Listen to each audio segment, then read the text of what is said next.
Hi there, welcome to Bloodhaus, the show where we talk about art house horror movies. I'm your host, Joshua Conkel. And I'm your head mistress, Drusilla Adeline. Welcome to another week of Bloodhouse. How are you Yes, a doing, very Josh? rule strict mistress you are. I am good. I am on the mend. I've been sick, but now I'm starting to get better. So that's good. But I've really had to cancel like all of my plans and stay home and Ugh. put around. And not that I would be doing anything anyway. I mean, I've been suspect that you're actually fully healthy and have just been using this as a lie to like cover and just continue your like daily bout of put around, but No, I really wanted to. There was a lot of things that I really wanted to do. But but I didn't. How are you?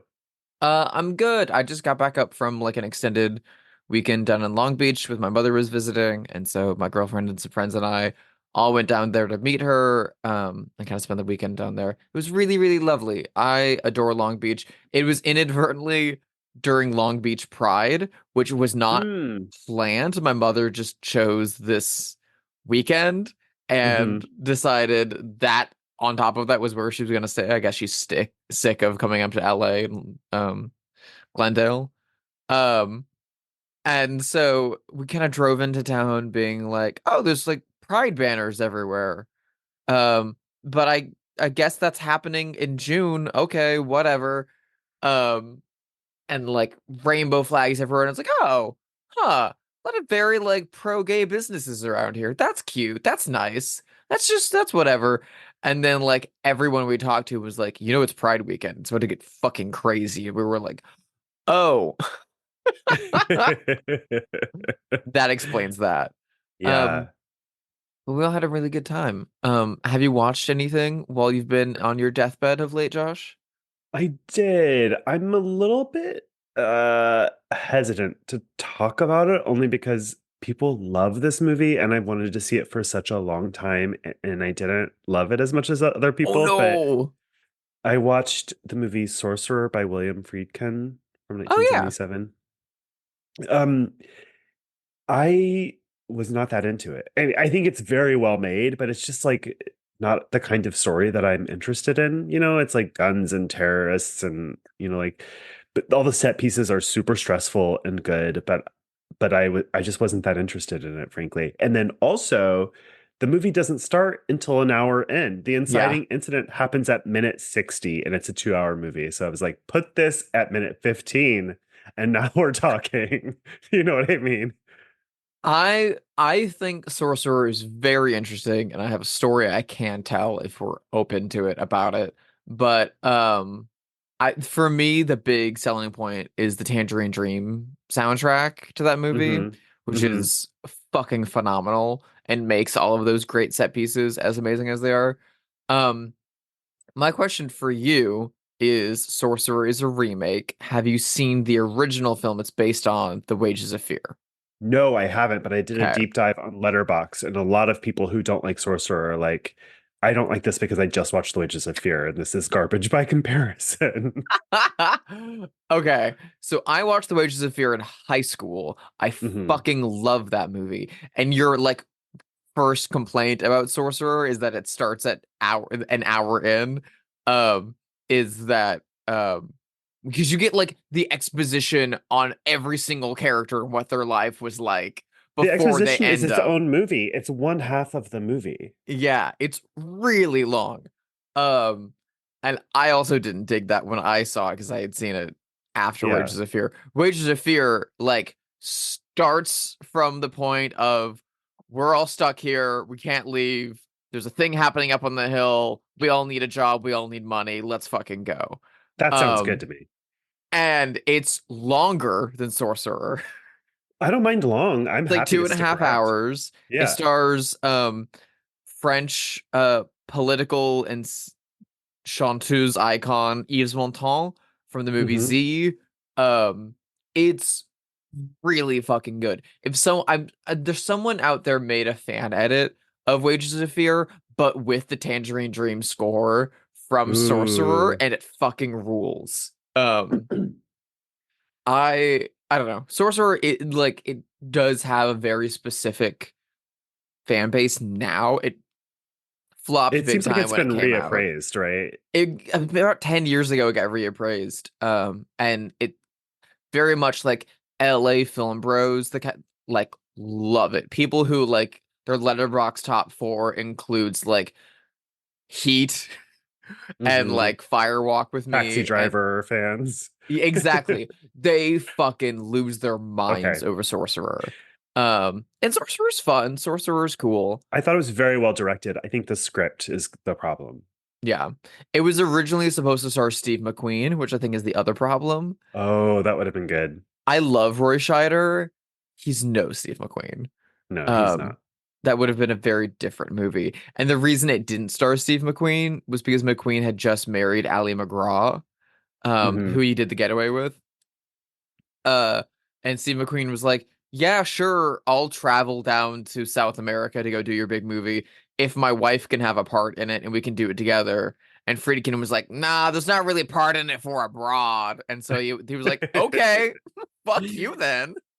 The reappraisal makes sense because it's a movie that I had never heard of in my entire life. And I was born in the early 80s, so not too long after this. And I'm a big film person my whole life long. And I just had never ever heard of this until the past 5 or so years. And then I Mhm. heard about it nonstop. So it feels like it just Yeah. came out of nowhere to me.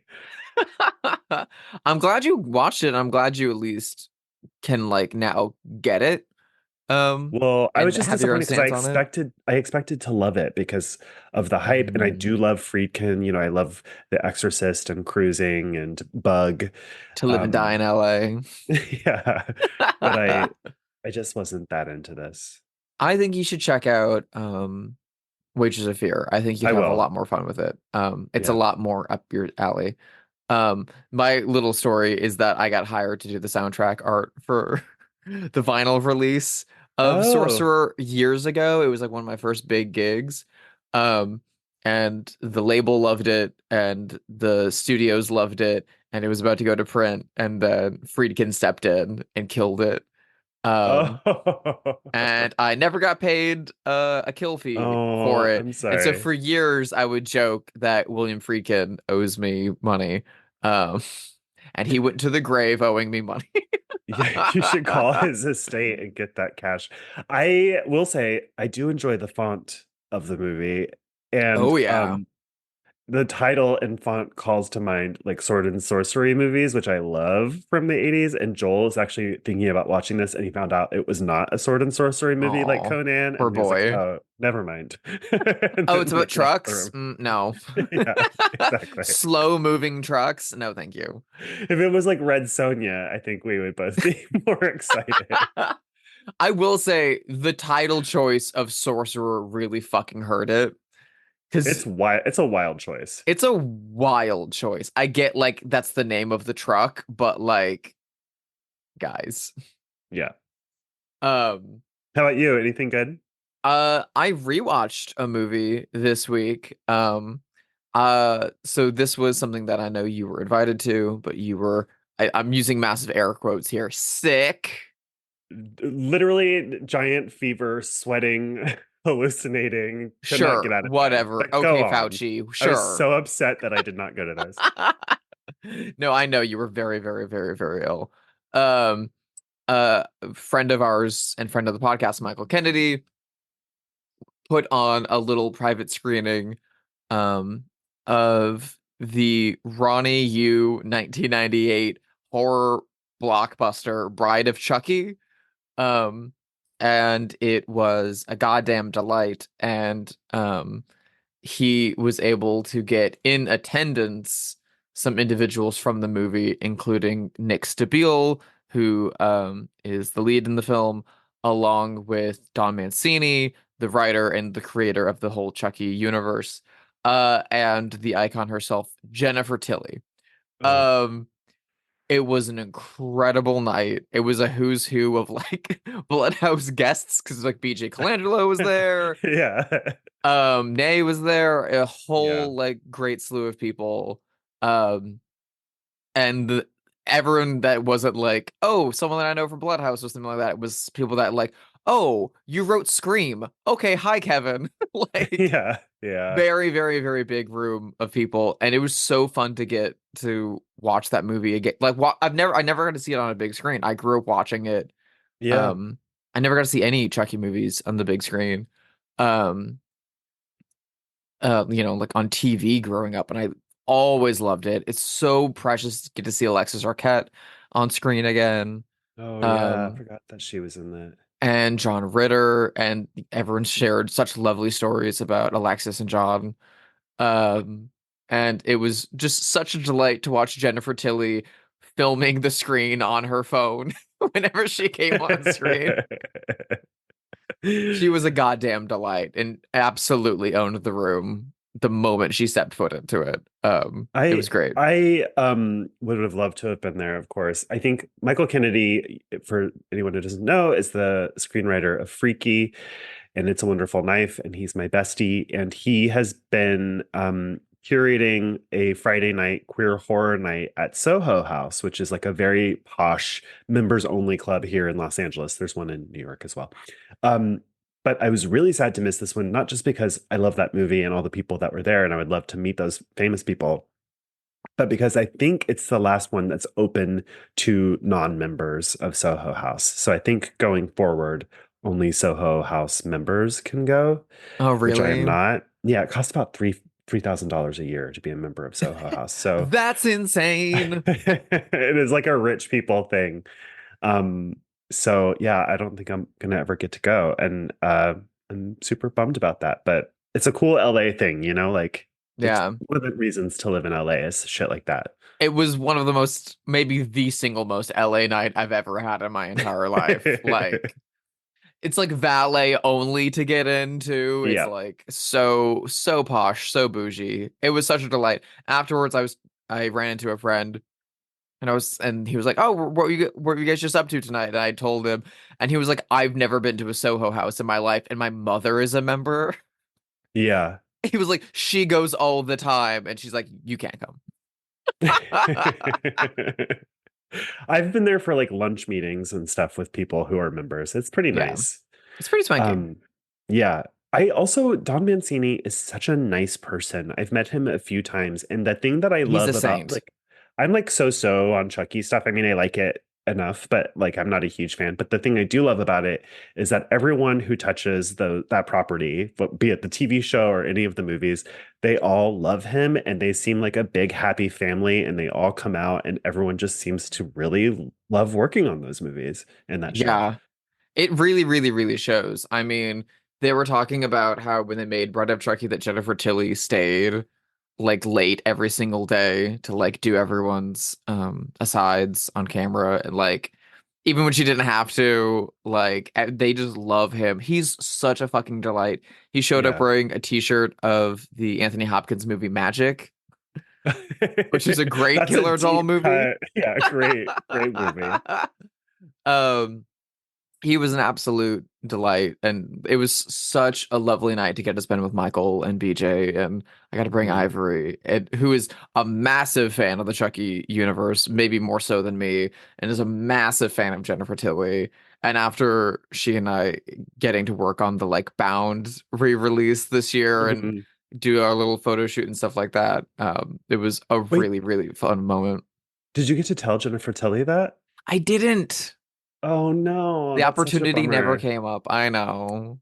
It That's a would have been bummer. fun, but Yeah, she would have been so excited, I bet. her favorite topic of discussion is typically Jennifer Tilly. So I absolutely understand Yeah. that. But she was being kind of like swarmed by people the whole time, Sure. so I didn't want Yeah. to. Yeah. Yeah. I never approach famous people. I just get to like, not that I'm like super starstruck, but it just seems like more trouble than it's worth. And I never know if it's going to annoy them or if they like it. And they're always mobbed. And it just feels like I don't want to deal with this. I'm very hyper aware of like ever annoying people in general, except when Yeah. I'm not. So I'm very like, man, like absolutely understood. Um, but getting to see that movie like in a theater, I've always loved it. I've always loved that it like totally like changed the direction of those series of movies. But it's absolutely an underrated, beautiful film. It's It's such a shot by crowd pleaser. Ronnie Yu directed it, and his DP like won the Oscar for shooting Crouching Tiger and Hidden Dragon like Hmm. a few years later. And it's like stupid beautiful to like it is like unnecessarily so beautiful.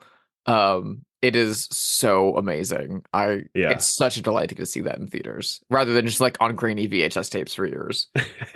Yeah. Well, I'm super bummed that I couldn't be there. I do love that movie and I love so many of the people Your that are presence was involved. deeply missed. A lot of people, multiple people came up to me and were like, "Where's Josh?" Oh, that's sweet. Yeah, That feels nice to hear. you were expected.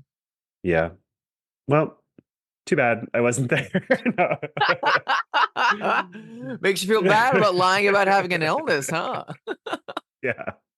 To segue, this is another movie that I absolutely loved.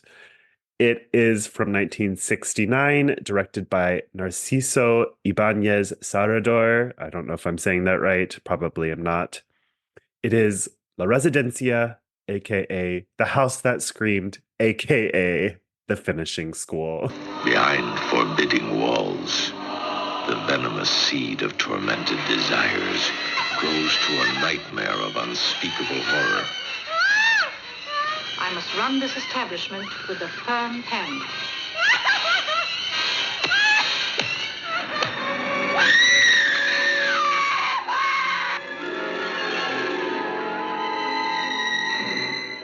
Everything seems very strange, madame. 5 girls have disappeared in less than 4 months. We've never heard from any of these girls again. AKA the boarding school. Oh God, I didn't see that one. It had a My lot of copy, titles. yeah, my copy actually said The Finishing School, which was fun because I never knew that that was one of the titles. I only knew La Residencia or The House That Screamed. I heard of this, I think, from you when we, Hmm. around the time that we first started the show. I've wanted to see it for a long time. I tried to see it a couple of times, um, streaming, and each time I rented it, it was like an old pan and scan version that was like so impossible to watch that I just There's turned it public off. domain versions of it that float around a lot. Yeah. And those versions are so bad that I literally turned it off after 3 minutes. I was like, I cannot take this. But then I happened to be at Barnes and Noble, and I don't know if they have this everywhere, but some of the Barnes and Noble in Los Angeles, they will have little sections for Arrow Video or for Vinegar Syndrome, the same way that they do Criterion. And they had the Arrow re-release Blu-ray of this there. So I just bought it and watched it that same night, and I could not have loved it more. I mean, just Hmm.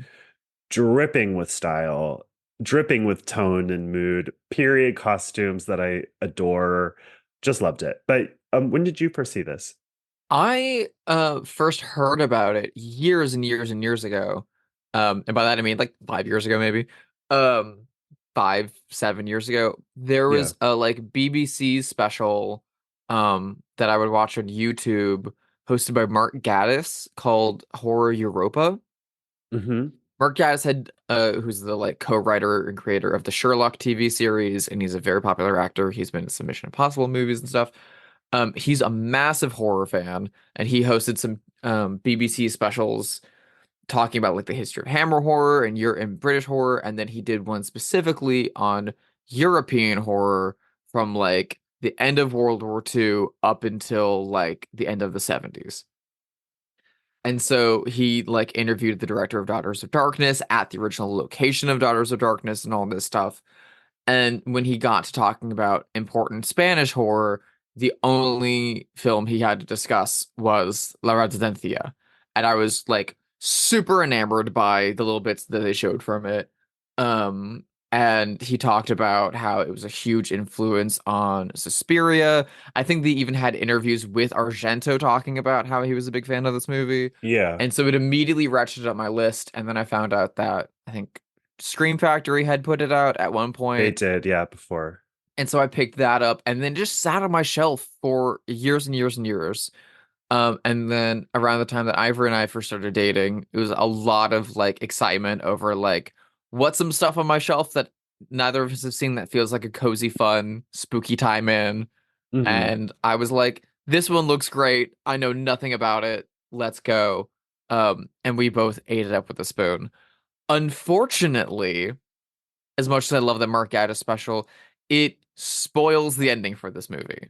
Oh, really? Like everything about it. It even shows you everything. Wow. So I love that special. I'm glad it turned me on to this movie. However, if you want to be surprised by this film, which Ivory was, and I'm sure you were, I I would just was. go straight into the movie.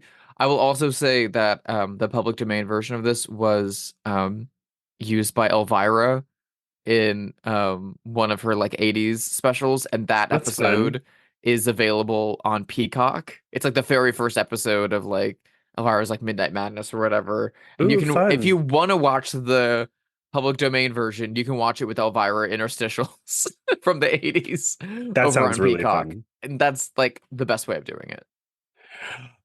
This is like very much like some of the period pieces by Mario Bava that we've discussed. It's kind of tangential to Hammer horror films a little bit. You know, it's set Mhm. in the like what would be Victorian times if it were not Spain. I don't think you can call that time period Victorian outside of the English speaking world, can you? Because it's like named after Queen Victoria. Anyway, it's that Yeah. era, 1800s. Set at a boarding school in rural Spain. We are focused on a cruel headmistress, whose name is Senora For Fornau. now. Fornau, Senora Fornau. She's very strict. She runs this girls' school for wayward girls with an iron fist. She beats them. She makes them flagellate. She has a sort of second in command, a student named Irene, who's a senior, and that's sort of her protege. And she's even crueler in some ways. Senora, for now, has a teenage son named Luis, who she doesn't like get near the girls. And this all starts popping off when a new student named Teresa comes to the school, and it she feels like she's being followed, and there's some mystery elements, and girls are disappearing, and it all sort of boils to a head. Anything that you would change or amend? That's pretty spot on to give like atmospheric understanding. It's very similar narratively to Suspiria, with a Yeah, few notable changes in like the third act. Um, but quite a lot of this movie is beautiful gothic interiors, outfits, and women walking around at night in like a little bit of a slip and one candle.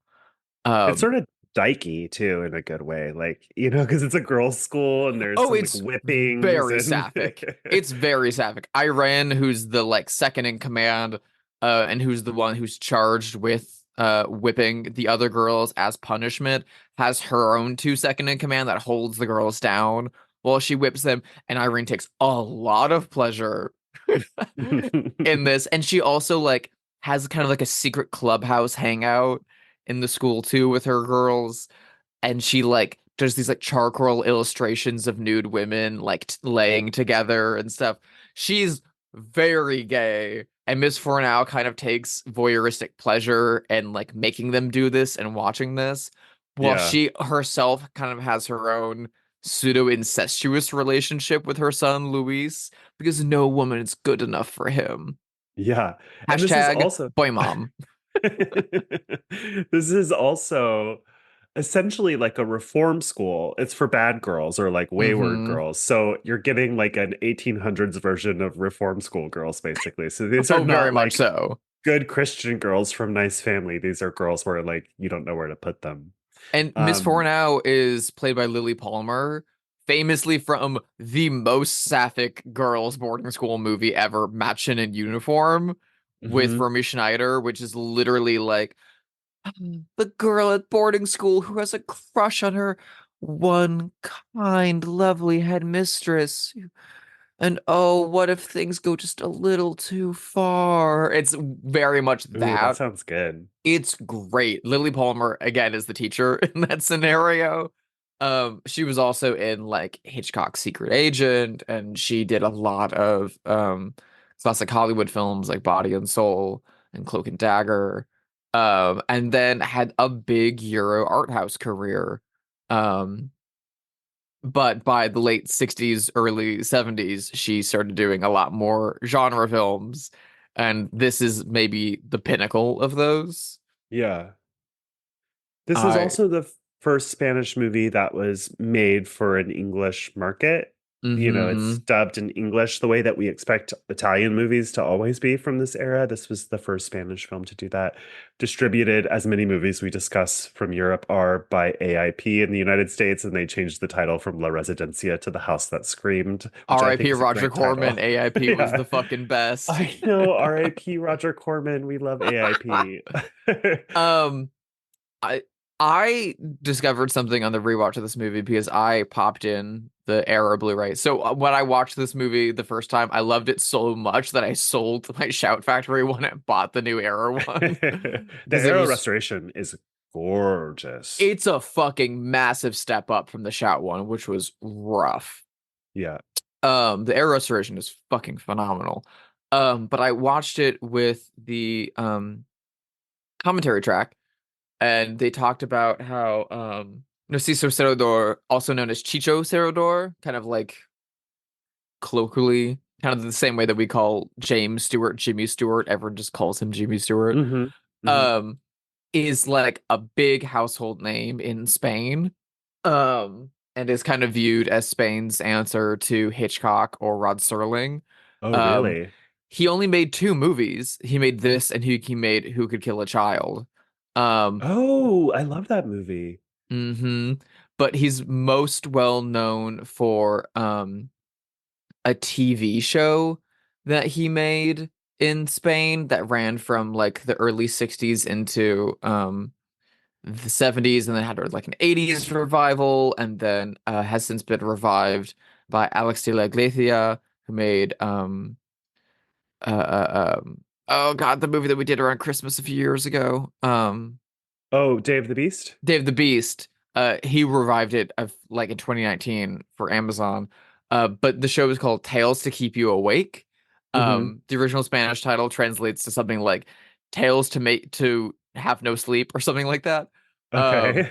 and it's fucking phenomenal. Severin recently put it all out in one set. And it was like a hugely impactful TV show in Spain. He also created maybe Spain's longest running game show ever, which was Wow. like a couples dating show that ran from like 1972 into like 2004 or something like that. So he was like very, very, very, very well known in Spain for his TV career, and because of that, producers came to him to convince him to make a movie. Mm. Um, and so it's widely considered one of the first Spanish horror movies. It's like considered one of like it was Spain's first big export movie Yeah. um It at was a the time huge for hit in Spain. international audiences. Huge hit in Spain, even though it was edited significantly in Spain. Um and it should also be noted that 1969 Spain, once again, Franco. Franco. So we're at Yeah, the tail dictatorship. end of a Catholic dictatorship. Yeah. Which is fun to think about when you watch this movie. Yes. Well, there's also themes of fascism in this movie. I mean, the headmistress and her protege Irene are fascists in the school, sort of in the same way. It made me think of that movie we watched recently, Massacre at Central High from the 70s, which is like a teen movie that explores like different political movements, especially fascism. Um, it totally is exploring themes of fascism, this film. They're literally wearing brown shirts and ties. Like, Yeah. yeah. This movie was a huge box office success in Spain, not necessarily a critical success. It was mixed.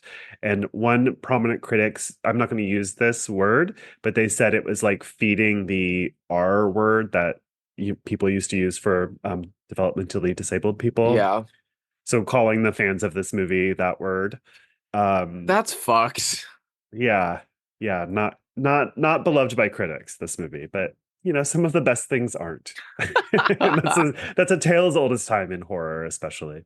This movie is really, really exciting and delightful because, like, for 1969, it feels much more like a 70s movie.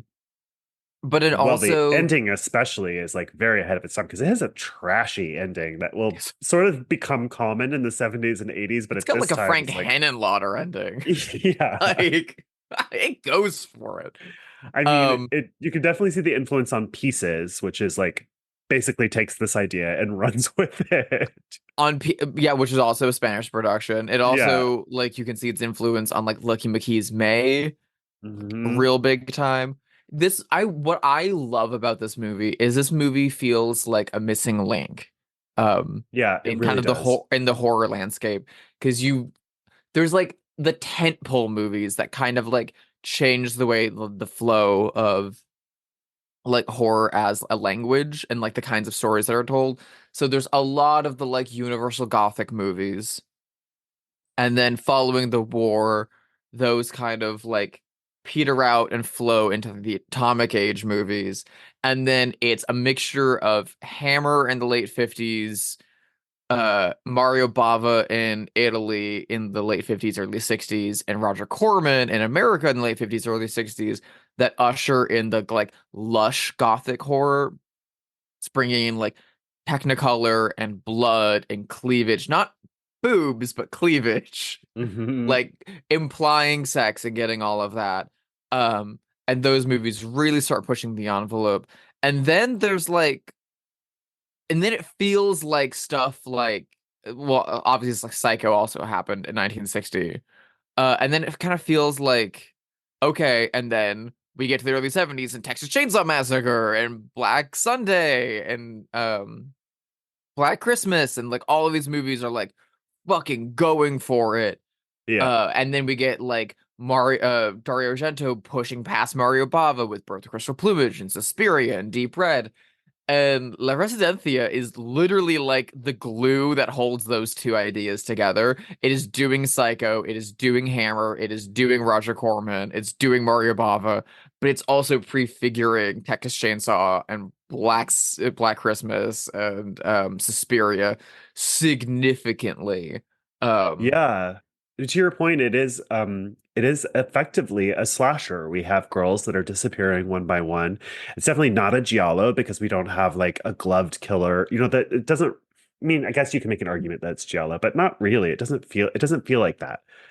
yeah, Um, I was always pitched to me as a giallo and like there were tons of Spanish and German produced giallo films at the same time.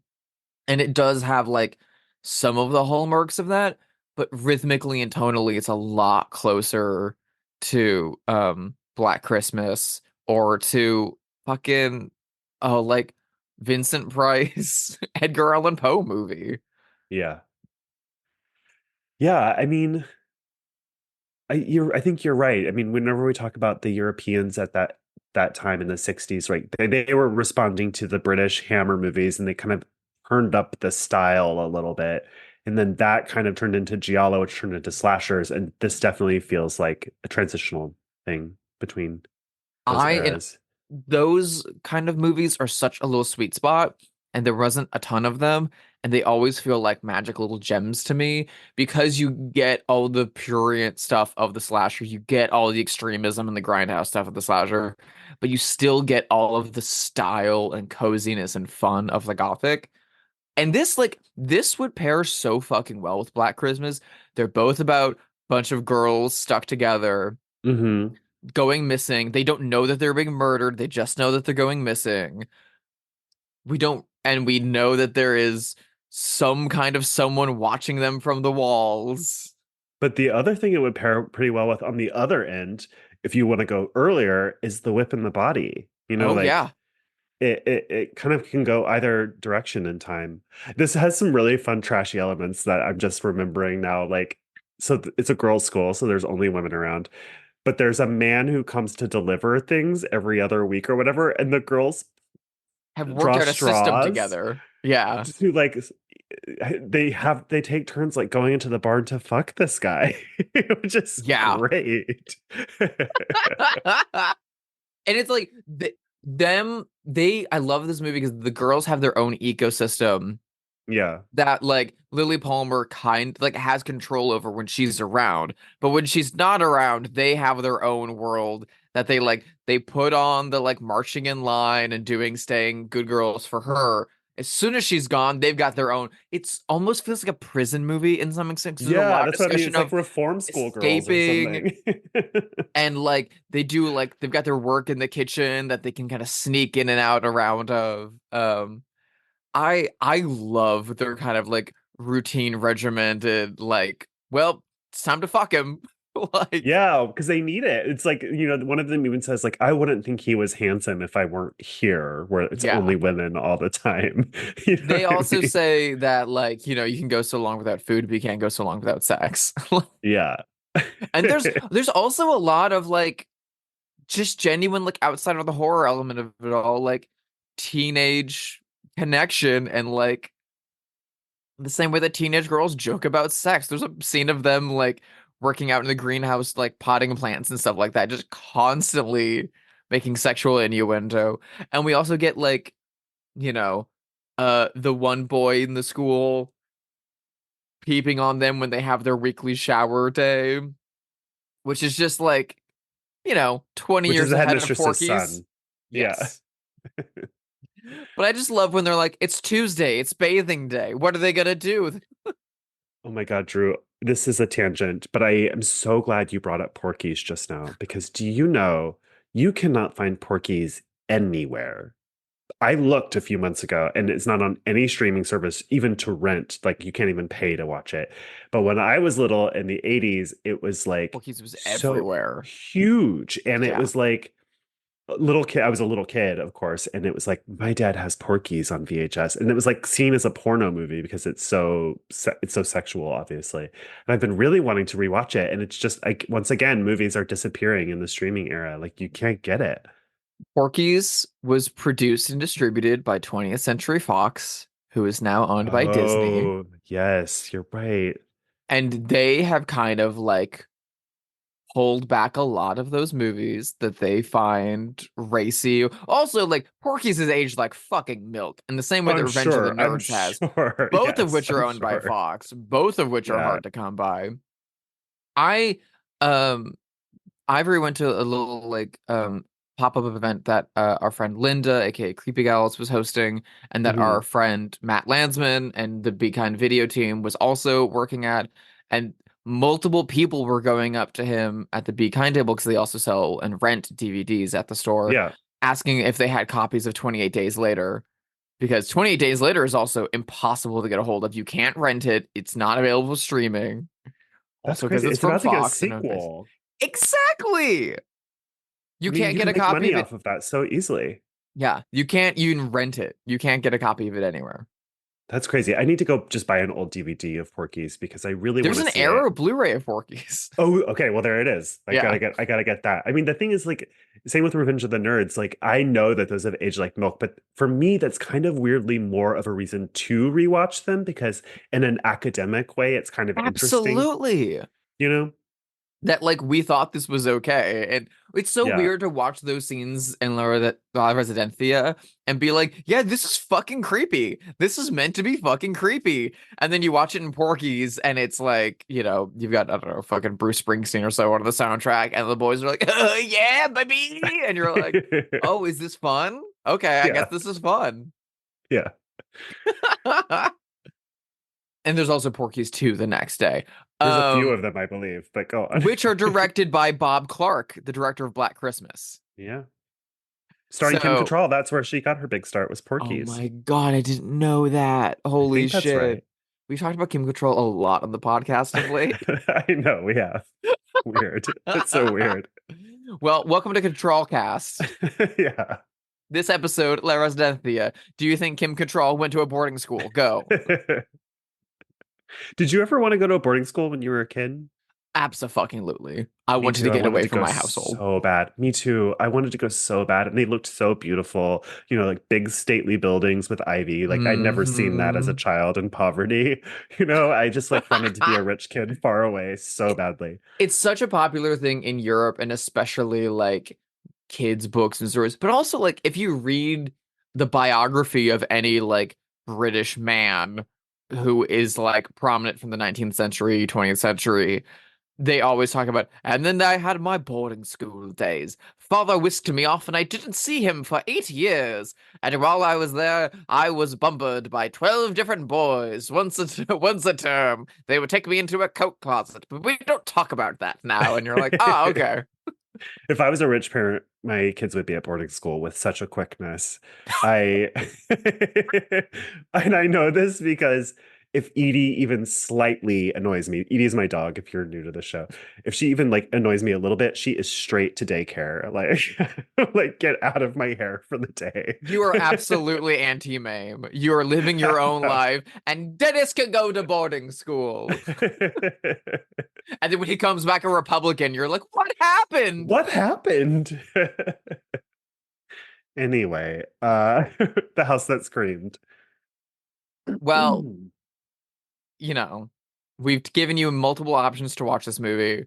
This is now your time to go pause it, wait for Amazon to deliver a Blu-ray in 2 to 4 business days, Yeah. give it a watch, and then pop back in, because this is when we're going to talk about who the killer is, Yes, why ending. the killings are Spoilers, be here. happening. So Yeah. turns out the killer is the headmistress's perverted teenage son, Luis, which is not that much of a surprise. But what is surprising is that he's been killing the girls and stealing different parts of their body to create a perfect woman, just like his mother, who he's in love with. Yep, because she has told him the entire time that no girl's good enough for you. They're all bad. They're not good. They're not good enough for you because you're perfect. You're a perfect boy. And when they kiss, when mommy and son kiss, the Yeah. camera like obliterates to white like a nuclear bomb went off. Yeah. And then it holds there, and then it transitions into the next scene. It's deeply upsetting. I feel like I've seen a lot of movies that came out after this where this is like the theme, like someone stealing body parts from women. And I can't think of what they are off the top of my head besides pieces. But I just feel like this is in a ton of like really trashy 70s and 80s movies. Yeah, I mean, there's the Paul Bartel movie from the late 70s called Body Parts, Body parts, yep. which is very trashy. But then this would come around like really big in the 90s in like Silence of the Lambs, and we would get Frankenhooker, of course. Frankenhooker, very much so. We would get Lucky McKee's May, which is phenomenal and a very similar kind of motivation as this, but from a different perspective.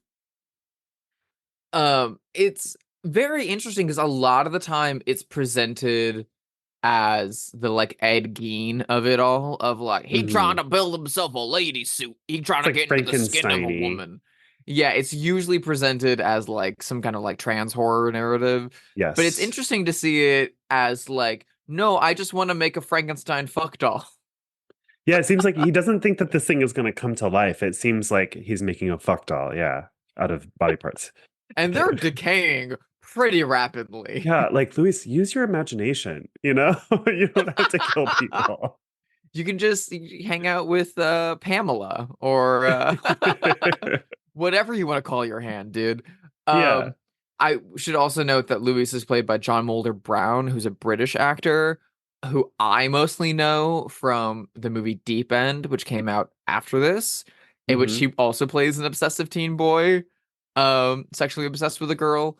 That movie is incredible. It's by Jerzy Skolimowski, who just did EO recently. Okay.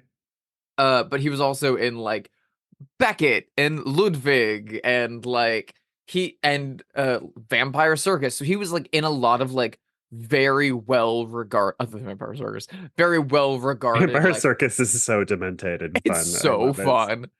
But he was in a lot of like Peter O'Toole joints. He was in Room at the Top. He was in a lot of like Deep End is a very prestigious like British new wave film.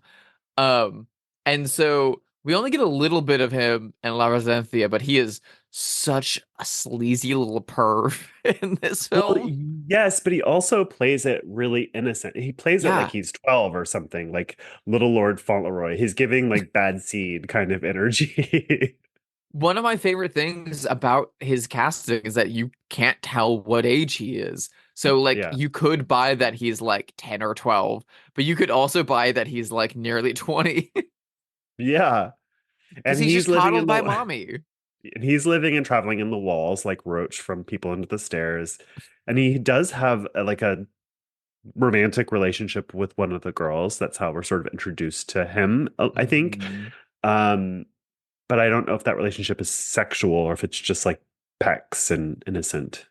It's very, very innocent, and there's a lot of like they write notes to each other, try to like get away, and the girl's convinced that he's good, and it's very That is unfortunate. played like very innocent, which contrasts with all Mhm. the girls who are fucking that dude in the barn. You know, it's All like yeah, exactly. Or like whipping each other in like the secret little cubbies of the place. Like there's all this like prurient sex and like bad girl sex. There's like the lesbianism, there's the BDSM, and there's the like essentially like pick a straw, like I don't yeah, know, almost sex work of the delivery man. yeah. Um Anything else to say about La Residencia? I love the murder set pieces in this movie so much. They're like lyrical. They're so fucking beautiful. Um, a lot of them will either like stop the movie altogether, like physically like freeze frame, cut the soundtrack out, hold it for like 30 seconds, and then commit the murder with like this absolute atonal music score, or it'll do the opposite and like overlap multiple images of the murder happening and like completely take the soundtrack out and just overlay it with like soft music that slowly gets more demented. Yeah, They're really, really shocking horror set pieces, but they're also as beautiful as everything else in the movie. So they're really, really hard to contend with. I also find it very interesting um, that Teresa, who's kind of set up as our lead, um, gets dispatched well before the end of the film. she does. It's a really interesting choice. And then we follow Irene, who we kind of assume has been like a villain this entire time, takes over her heroine um mantle essentially, and is like starting to buck against authority and plan her escape, and then dies off And screen. then she gets dispatched too, and we're left with the headmistress. It's an interesting trick of screenwriting. It's something that like screenwriting books would warn against, right? But I think it really works here in the same way that it's not the same trick, but like Psycho does that trick on you where it switches characters halfway through, or Death Proof, how you just like change characters midway through. It reminds me also of Freakins to Live and Die in LA, that William Peterson is like your main lead the whole movie, and then three-quarters of the way through, he's gone. Yeah. And it Or really, it both is very like gutting narrative choice that kind of like drops the bottom out from under you, but also for this movie, which is so fascistic and so about the uniformity of these girls, kind of just makes them seem like a drop in the bucket. It trying to is just like makes the girls seem interchangeable. yeah, there's like a sad quality too, because it feels like no one in the world cares about these girls because they're just Yeah. disappearing and no one catches up with the fact that they're dead because it doesn't seem worth like digging up. Yeah. I think this movie is so beautiful and so sad, and we get a big reveal out of the ending and the way that we do from something like Sleepaway Camp, and then the fucking credits roll, and you're just like, Yeah. okay. It's It's a so really, it's a it, really just kind of I don't know, drops the bottom out from under you. You're left with nothing. gorgeous, gorgeous movie. I really have to say to our listeners, I don't know that there's a good way to watch this streaming. I think that you, because I've tried and it's always that shitty public domain. I Yeah. really think that you should just buy the Arrow Blu-ray. It's really, really worth it. Buy the Error Blu-ray, you get multiple different versions of the film. You get tons of extras, and it's the like best way to watch the film. It's fully restored. It looks phenomenal. You can watch it in Spanish. You can watch it in English. Um, it's the only way to fly. Yeah. Well, let's pivot. Let's play our favorite game, Have They Seen It? The game where we speculate wildly whether notable figures have seen this movie. I have somebody in mind. He's Spanish. I'm in love with him. He's one of my favorite directors, Eloy de la Iglesia. Do you think he ever saw Hmm. this? Oh, I'm sure he did. From the understanding, Cerador was like really big in Spain. and his TV show was really, really popular. And he was also very close friends with a lot of the genre filmmakers in Mm. Spain. Apparently, a lot of them, like Alex de la Iglesia and people like that, very much looked up to him, and he formed relationships with a lot of them. So I would not be surprised if they knew each other at minimum, but I'm absolutely certain he got to see this movie. Well, I love that. I think that he would love it. I think he would have absolutely loved it. Yeah. And I'm sure Almodovar has seen this. I like from the understanding, this is kind of like Psycho in Spain. This is kind of like plays on TV. Everyone grew up with this movie. Kind of a It's big kind of deal. it's kind of brave for the Franco era too. I mean, it's like It's taking on very brave for fascism. the Franco Yeah. era. Yeah. It honestly did make me think a lot about his movie. Hatchet Man? What was that one that we did? Oh, Cannibal Man. Cannibal Man. It did Yeah. make me think about Cannibal Man quite a bit. Yeah. Cannibal Man, it really like if we want to gender them, Cannibal Man is the brother to this being the sister movie. It's a Yeah. lot more brutal and stripped down and like Yeah. stinky. And then this one, Mhm. like you can smell that movie. And then this is Yeah. like this is like Picnic and Hanging Rock if it had knives. Yeah. Speaking of that, I've seen this compared to other girl school movies like Picnic Hanging Rock or like the 70s version of The Beguiled with Clint Eastwood. Um and we know and it's very much about teenage girls. And if there's any filmmaker that's like tapped in to making incredible movies about teenage girls, it's Sofia Coppola. Do you think Sofia Mm. Coppola has seen The House That Screamed? I bet she has now. I bet she's like us. I bet she's seen it within the Mhm. past 5 years. She might have the Arrow Blu-ray. My question though is like to what extent Sofia Coppola likes genre movies? Fair. I don't know. She's not made a horror movie, right? Well, she made the Beguiled Yeah. remake. That's horror 10 Adjacent. adjacent. Thank you. That's the word I was looking Yeah. for.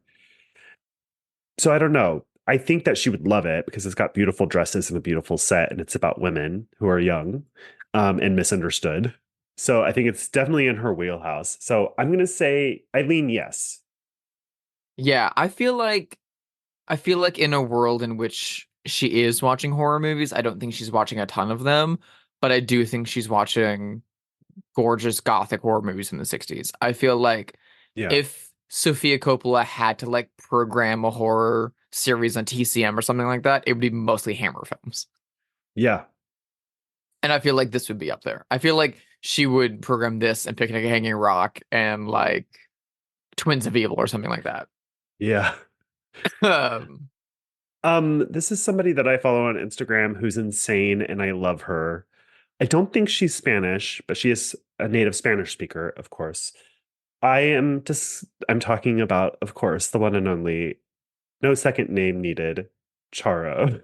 Do you think that Charo has seen The House That Screamed? And by the fucking way, if love you don't follow Charo. Charo on Instagram, you have to because she is lost her goddamn mind in the most delightful way.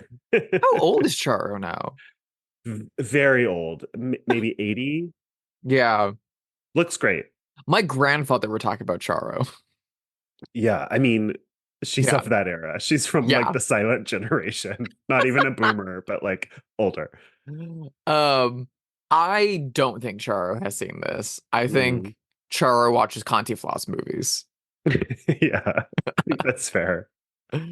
I think Charo like watches like Charlie Chaplin films and watches like I don't mean to say that she's old. I mean like I mean to say that she That's what you're watches like saying, though. happy things. I watch Charlie Chaplin movies. Yeah. And I'm 28. Leave me alone. Yeah. I think Charo watches Ted Lasso. I think Charo watches like I don't know. I think she's just now discovering The Office. I bet Charles likes like The Big Bang Theory. Yeah, yeah, Things yeah. like that. Like Oh, she likes Young absolutely. Sheldon. She's a CBS watcher. This is Oh just yeah. euphemisms for calling Charo old once again. Charo loves How I Met Your Mother. Yeah. How I Met Your Charo would have been a great show, is all Great I'm show. saying. It's not too late. It's not too late. We can still do it. Penelope Cruz as Charo. No, that's Ryan Murphy's like American Crime Story, Charo. Yeah. Although she's never committed any crimes as far as we know. I don't know that she's been involved in any controversies at all. That we know of. Charo really is like the Spanish-speaking world's Dolly Parton. Drusilla, you're reading my mind. I was just going to say that. She is a pure angel that everybody likes and has done nothing wrong. You know, a single all time. of those like wine club old lady movies, like 80 for Brady and stuff like that. We need to get one greenlit that's like Charo and Dolly Parton, and then oh god, what's her name from Italy? Sophia Loren. Ooh, I love and this. then Catherine Deneuve, international cast of of like delightful and some mean old ladies, and they're gonna like I went around the world in 80 days, but with these 4 women. I love that idea. Like they are unintentionally smuggling diamonds around Europe, you know, or something like that. That'd be great. Love that idea. This is what I want. This is what I need. We can make this happen. Yeah. Studio executives at Lionsgate or something like that, give us a call. So we talked about this being not just a girls' boarding school, but a reform school, which led to allusions to the 1980s New World Pictures. Again, R.I.P. Roger Corman. Trashy cult classic Reform School Girls, which is a fucking banger. I love that movie. And which starred metal and punk icon Wendy O. Williams. Do you think Wendy O. Williams, queen idol that she is, got to see The House That Screamed? I love her so much. I listen to the song It's My Life at least once a week. I don't think there's a world where she's seen this, though. Not because she's not cool enough or smart enough, but I just feel like, I don't know, the timing doesn't align for me. The countries don't align at that time for me. What little I know of her, which is not a ton, it just doesn't all come together for me. Do you disagree? I think there's a possibility, but I think if she has seen it, then she saw it on Elvira. Oh, yes, that could be. I forgot about that. I feel like if she was watching, she was absolutely fucking watching Elvira in the 80s, come the fuck on. Yeah. But I feel like if she had time in her tour schedule and she caught an episode of Elvira, I'm just hoping it was this one. And I'm hoping she was like, okay, but that was actually fun. Like, yeah, maybe she saw a glimpse of it while she's like chainsawing through a television. That's a scene. She did that all the time. In the middle of destroying a hotel room and is like, wait a minute. And then finishes it with like with a chainsaw midway through the TV. Yeah. R.I.P. Wendy O. Williams. R.I.P. Roger Corman. R.I.P. Lily Palmer. Every lesbian in the world loves you. Thank you very much. Well, that was a delight. If you liked this episode of Bloodhaus, please rate it wherever you listen to podcasts. You can follow us on X or Instagram. Still hurts so much to say that. It's so strange. Where do people follow you? You can find me on Letterboxd. If you look for Drusilla Adeline or Sister Hyde, you can see what I've been watching over there. A lot of really good art house stuff and a lot of really, really bad shit of late. So it's very interesting. You can find me and my work and all my posters over at sisterhydedesign.com. But that new Late Night with the Devil one's out there. Bound is out there with tons of great stuff. And you can follow me on Instagram if you look for Hyde Sister. What about you, Josh? How can people find you to whip themselves to? I'm at Joshua Conkel on Letterboxd, Blue Sky, and Instagram. Next week, it's a first-time watch for both of us. I'm super excited. It's by somebody that we love, but neither of us have seen this movie. So I know. We are stepping back into the modern age next month, and we'll be watching someone that we both absolutely adore, who's been making a lot of incredible television of late in the genre space, which unfortunately we won't be covering because we talk about movies here. Movies! By the way, don't you hate TV on Letterboxd, by the way? I don't think it's good. I deeply hate... Wait, Is there TV on Letterboxd? Is that a There, thing now? yeah, it's been announced. I think it's been announced. No It's fucking coming. thank you. No thank you. Yeah. I don't want to see that people are rewatching The Office. Get that off We need to my feed. gatekeep. Anyway, what are we watching? We'll be delving into the cinematic mind of Mike Flanagan and the WWE to watch 2013's Oculus. I can't wait. Bye.